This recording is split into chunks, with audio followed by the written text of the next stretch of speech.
Hello जय हिंद।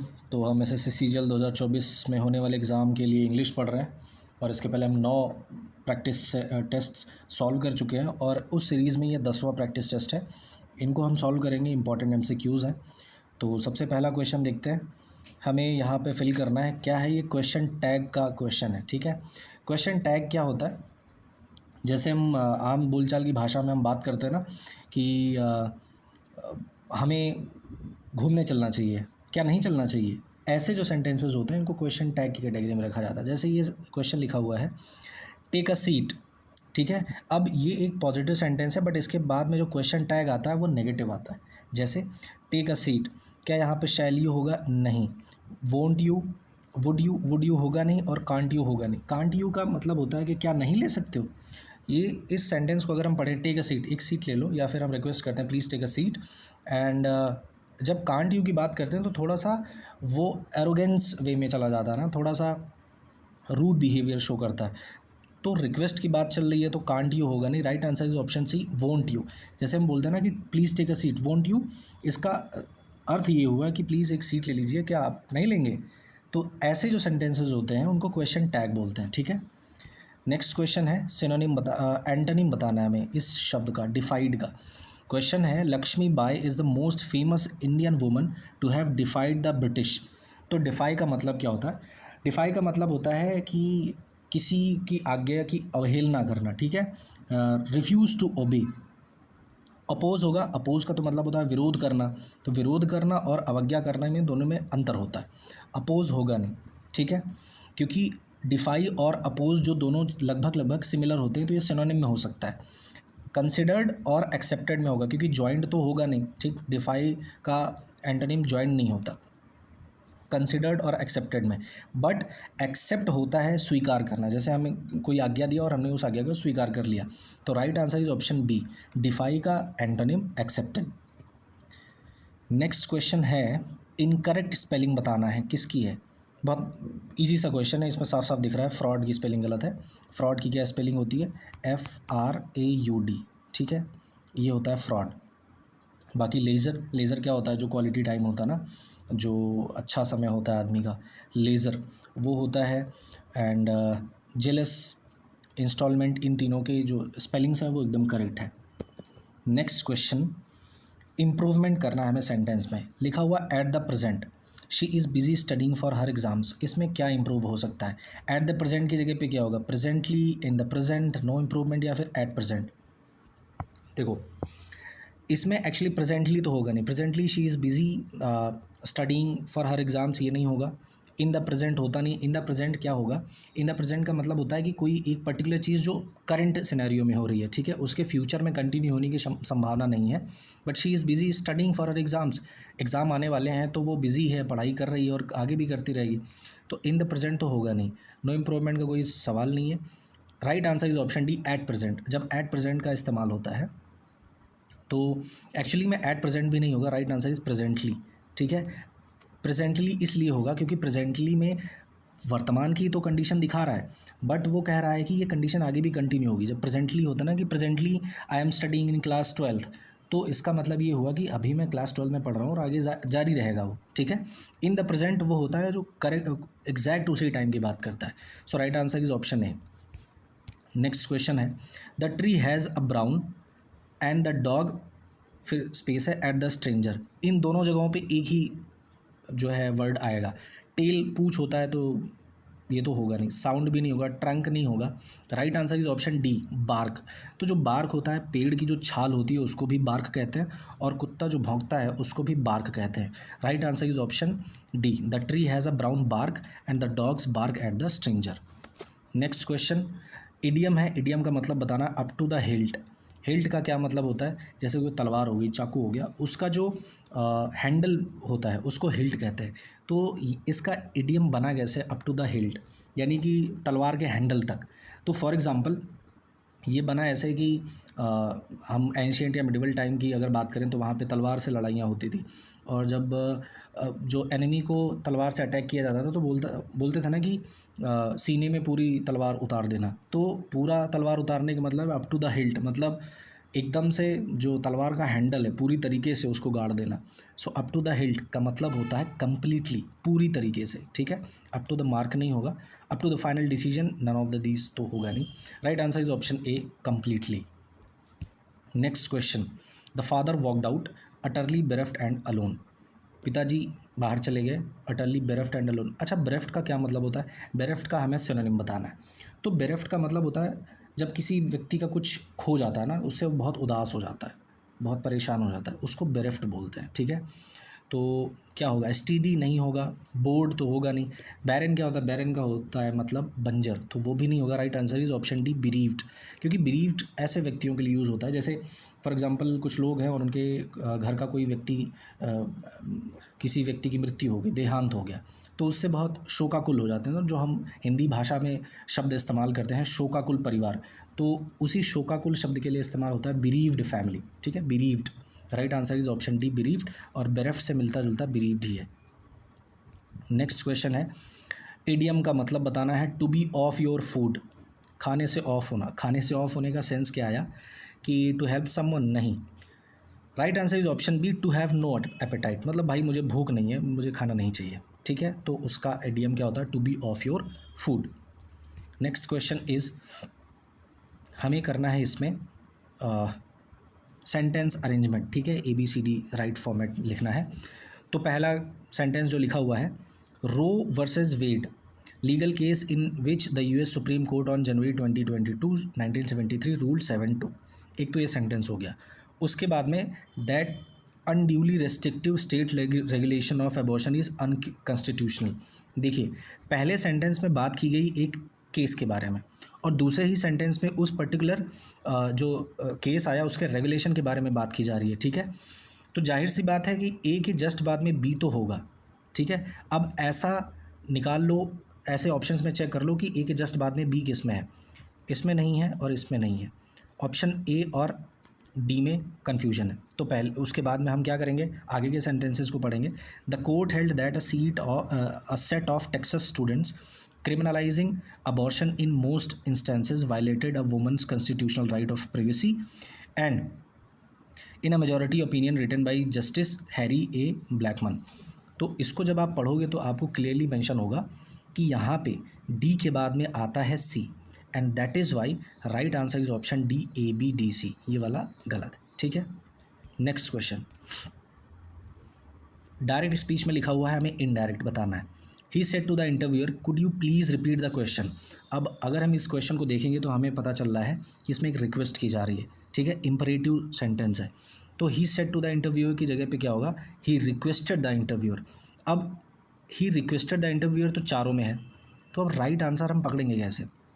तो यहाँ पे लिखा हुआ है, could you please repeat the question. हमेशा ध्यान रखना, जब आगे आपने सेंटेंस में ध्यान में ऑलरेडी लिख दिया है कि ही रिक्वेस्टेड द इंटरव्यूअर, और रिक्वेस्ट लिखने के बाद में अगेन आप कुड यू का इस्तेमाल करते हो तो वो गलत हो जाता है, ठीक है। और प्लीज़ का भी इस्तेमाल नहीं होगा, क्योंकि ऑलरेडी आपने मेंशन कर दिया कि भाई अगले बंदे ने रिक्वेस्ट करी है, ठीक है। इनडायरेक्ट स्पीच में अगेन उसका दोबारा इस्तेमाल नहीं होता है। तो right answer is, he requested the interviewer to please repeat the question. इसमें प्लीज़ आ गया तो होगा नहीं, इसमें भी कुड प्लीज़ है, ये भी नहीं होगा। Right answer is option C, he requested the interviewer to repeat the question, ठीक है। तो जो यहाँ पे कुड यू प्लीज़ लिखा हुआ था उसी को ही इनडायरेक्ट में लिख दिया गया रिक्वेस्टेड, ठीक है। नेक्स्ट क्वेश्चन, हमें एरर बताना है किस पार्ट में है। The doctor examined the patient's posterior, posterior क्या होता है, पिछला हिस्सा, यानी बैक का जो हिस्सा होता है, ठीक है।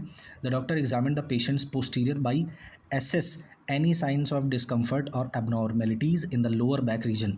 इसमें मिस्टेक कहाँ है? अगर सेंटेंस को पढ़ोगे तो राइट आंसर जो होगा ऑप्शन ए, इसमें मिस्टेक है। क्यों? क्योंकि डॉक्टर ने जब उसके पोस्टीरियर को एसेस किया, किसके लिए? ताकि वहाँ पे पता चल सके कि जो भी वहाँ पे डिस्कम्फर्ट है उसमें क्या एबनॉर्मेलिटीज़ हैं, ठीक है। तो किसके लिए, के लिए का इस्तेमाल हो रहा है, तो यहाँ पे बाई नहीं होगा, यहाँ पे होगा टू, ठीक है। तो राइट फॉर्मेट जो होगा, the doctor examined the patient's posterior to assess any signs of discomfort और abnormalities in the lower back region. Okay, next question है, इसमें हमें इम्प्रूवमेंट करना है। I wish I know how to play the guitar. ये तो बहुत simple सा क्वेश्चन है, मैंने इसके पहले भी कई वीडियोज़ में बात करी है कि जो कंडीशनल सेंटेंसेस होते हैं, ठीक है। जब उसमें पास्ट के इमेजिनरी बात की जाती है तो उसमें जो आता है जैसे आई नो आया है तो यहाँ पे वो पास्ट इंडेफिनिट में जाता है, ठीक है। तो आई विश आई नो की जगह पे आई न्यू होगा, ठीक है। I wish I knew how to play the guitar, I wish कि मुझे पता होता कि कैसे गिटार प्ले करना है, ठीक है। Next question is the creature seems to be tottering with fear, tottering का अपोजिट बताना है, ठीक है। टॉटरिंग क्या होता है, टॉटरिंग का मतलब होता है कांपना या लड़खड़ाना, ठीक है। तो जो क्रिएचर था ऐसा लग रहा था कि वो डर के मारे कांप रहा है। अब इसका उल्टा क्या होगा, डांसिंग नहीं, क्योंकि ये भी मूवमेंट का हिस्सा होता है। तो right answer is option B motionless, ठीक है। कांपना या लड़खड़ाने का उल्टा क्या होगा, मोशनलेस, मतलब कि वो बिल्कुल भी मूव नहीं कर रहा है, ओके। नेक्स्ट क्वेश्चन, सिनोनिम बताना है किसका, फैदम का। Can you fathom the magnitude of the problem. अब फैदम का लिटरल तो मतलब होता है नापना, ठीक है, मापना होता है, मेजर करना। बट इन जनरल सेंस यहाँ पे इस सेंटेंस में फैदम का मतलब हुआ है किसी चीज़ को समझना। जैसे हम आम बोलचाल की भाषा में बोलते हैं ना कि मेरे दिल की गहराइयों को आप नाप नहीं सकते, उसका मतलब है कि अगला व्यक्ति कह रहा है कि मेरे दिल की गहराइयों को आप समझ नहीं सकते। तो वहाँ पे फैदम का जो यूज़ हुआ है वो समझने के सेंस में हुआ है। एंड फैदम का अगर समझने के सेंस में यूज़ हुआ है तो उसको सिनोनिम क्या होगा, लेसन नहीं, डाइव होगा नहीं। Right answer is option D C, comprehend, क्योंकि कंप्रीहेंशन से बनता है कंप्रीहेंड, ठीक है। तो कंप्रीहेंड का भी मतलब होता है समझना। Right answer is option C. Question number 15, इसमें हमें फिल इन द ब्लैंक्स करना है। The private has contributed immensely to the country's economy. तो कंट्री की इकोनॉमी में इमेंस कंट्रीब्यूशन किसका रहा है, प्राइवेट। क्या होगा, डिवीजन नहीं, सेगमेंट भी नहीं होगा, सेक्शन भी नहीं होगा। Right answer is option D, private sector, ठीक है। The private sector has contributed immensely to the country's economy. Next question, a geometrical figure with 6 sides. बहुत ही सिंपल क्वेश्चन है, एक ऐसा ज्योमेट्रिकल फिगर जिसमें 6 साइड्स होती हैं, तो वो क्या होगा। Right answer is option C, D, एक मिनट यार, हाँ बी होगा, ठीक है। इसको मैं इरेज कर दे रहा हूँ। Right answer is option B, hexagon होता है, ठीक है। बताता हूँ कैसे। तो जो हेक्सागन होता है, जब आप नंबरिंग करते हो रोमन्स में ना, तो उसमें हर एक नंबर का एक पर्टिकुलर वर्ड होता है। तो 6 के लिए हेक्सा होता है। जैसे पेंटागन लिखा हुआ है ना, तो पेंटागन होता है 5 के लिए, ठीक है। एंड हेप्टागन जो होता है वो होता है 7 के लिए। ऑक्टागन होता है 8 के लिए। ऐसे ही जैसे हम बोलते हैं ना, डबल, ट्रिपल, क्वाड्रुपल, पेंटपल, तो ऐसे ही हर एक नंबर का एक वर्ड होता है। तो जो 6 के लिए होता है वो होता है hexagon, right.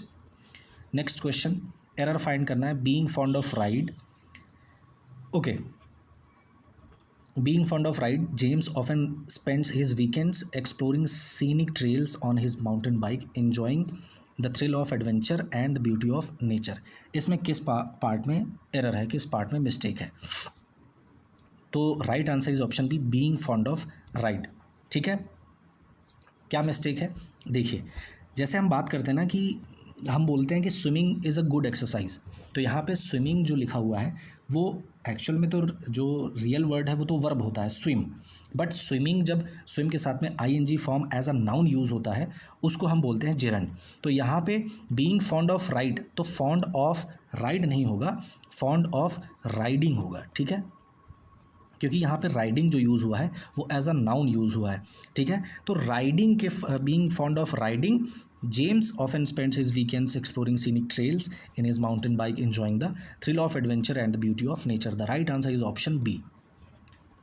Next question is, इसमें अगेन हमें एरर फाइंड करना है। Studying the behaviour of honey bees in urban environments is the most unique. देखो, आगे पढ़ने जाने की ज़रूरत ही नहीं है क्योंकि एरर आपको इसी पार्ट में मिल गया, सामने रखा हुआ है। किस पार्ट में, ऑप्शन सी में। क्या मिस्टेक है, क्योंकि यहाँ पे लिखा हुआ है मोस्ट यूनिक। यूनिक ऑलरेडी होता है सबसे अलग, ठीक है। और मोस्ट का यहाँ पे यूज़ करके उसको रिडंडेंट बना देता है, ठीक है, क्योंकि एक्स्ट्रा यूज़ हो गया, हाइपरबोल हो गया।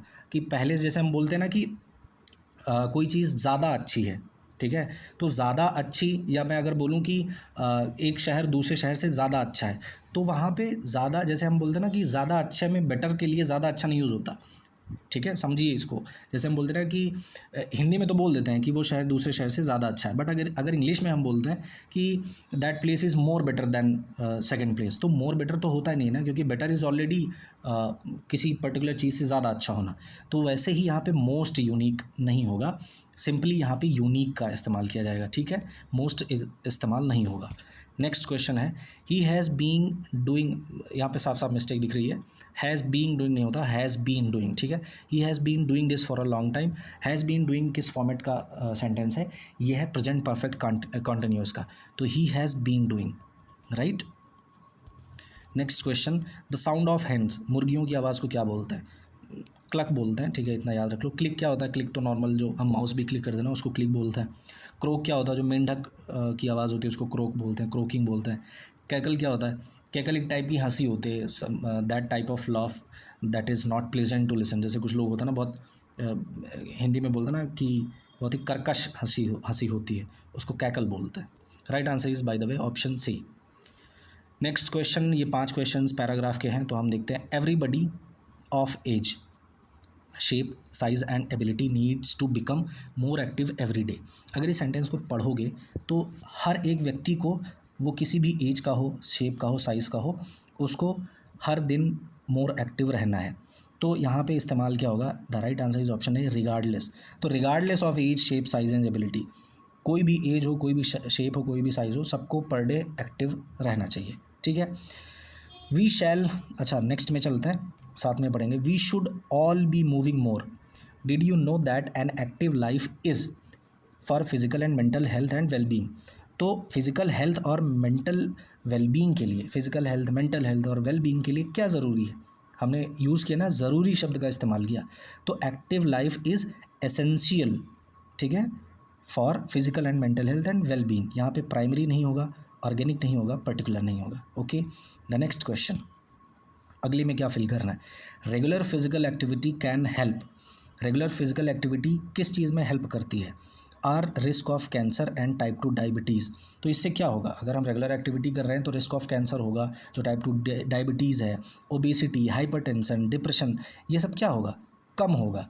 तो यहाँ पे क्या इस्तेमाल किया जाएगा, डिक्रीज़ होगा, ठीक है। Regular physical activity can help decrease our risk of cancer and type 2 diabetes and conditions like obesity, hypertension and depression. Next question is being active at every age, हर एज पे एक्टिव होना क्या करता है, increases the quality of life, quality of life को बढ़ा देता है, and every once chances of remaining healthy and automatic adamant. Right answer is option C, independent. जैसे जब हम रेगुलर एक्टिव रहेंगे, ठीक है, तो हमारी जो क्वालिटी ऑफ लाइफ है वो इंक्रीज़ होगी, ठीक है, हेल्दी होने के चांसेस इंक्रीज़ होंगे, और उससे और एक चीज़ होगी कि हम इंडिपेंडेंट होंगे। इंडिपेंडेंट इन द सेंस आज़ादी, ऐसे नहीं कि हम कोई रोक टोक नहीं होगी। इंडिपेंडेंस यहाँ पे मतलब है कि हमें अपनी हेल्थ के लिए किसी और चीज़ पे एक्टिव नहीं होना, इंडिपेंडेंट होना, 1 मिनट, हमें किसी और पर्टिकुलर चीज़ पे डिपेंड नहीं करना पड़ेगा, ठीक है।